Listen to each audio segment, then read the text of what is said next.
పార్టీలు ఉన్నప్పుడు ఇంకో పార్టీ మీద దుమ్మెత్తి పోసుడు, ఆపోజిషన్ పార్టీలను అడ్డంగా నిలువుగా జీరి చింత గట్టుడు జరుగుతుంటది. ఒక పార్టీ సర్కార్ నడుస్తుంటే ఇంకో పార్టీలు ధర్నాలు నిరసనలు చేస్తారు కామన్ గా. కానీ కాంగ్రెస్ పార్టీ దానికి డిఫరెంట్ కదా. అందున జగిత్యాల మాజీ ఎమ్మెల్యే జీవన్ రెడ్డి ఇంకింత డిఫరెంట్. సొంత పార్టీ సర్కార్ మీదనే ఎసోంటి జంగులేపిండో చూడుండ్రి.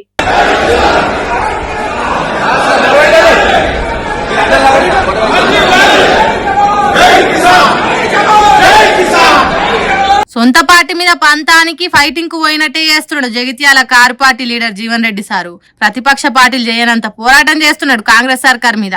రైతులను ఎంటేసుకుని కలెక్టర్ ఆఫీస్ కు కదం దొక్కిండు. రైతులు లేనిది రాజ్యం లేదు, రైతులను కాపాడుకోవాలన్నట్టు ఆఫీసర్లను కలిసి రైతుల తరపున కాగితం రాసి వాళ్ళకి ఇచ్చిండు. రంజిత్ భాయ్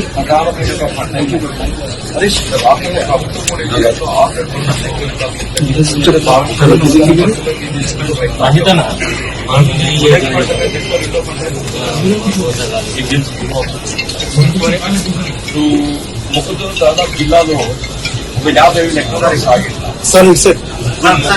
మొక్కజొన్నలో ఉండేటువంటి ప్రతికూల పరిస్థితి ఏంటంటే ఒకటి పూతలు పెడతాం, అడవి పంట, 3 శిల్పం. ఇవన్నీ తట్టుకొని పంట చేసి జగిత్యాల జిల్లాల వరి తర్వాత మొక్కజొన్న విపరీతంగా పండిస్తున్నారు రైతులు. అది కూడా చాలా కష్టాలకు ఓర్చి పంటను కాపాడుకుంటున్నారు.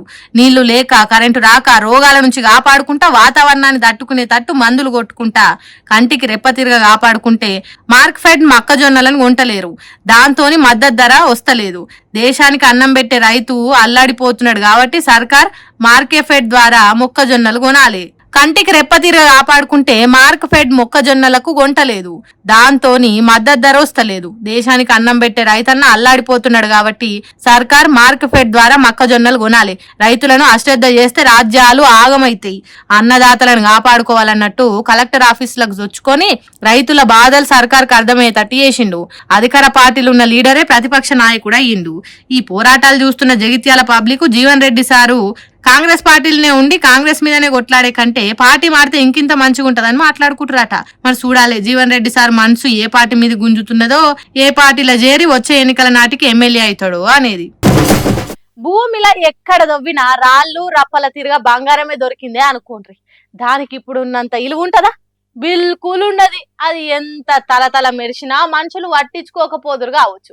కానీ అట్లా లేదు. ఎంతో కష్టపడితే గాని, ఎంతో తిప్పల పడితే గాని బంగారం తయారు కాదు. అందుకే బంగారానికి ఇప్పుడు మస్తు విలువ.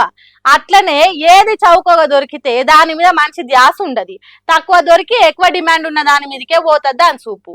హాగు అందుకే ఇప్పుడు గీసొంటి దొంగతనాలు జరుగుతున్నాయి.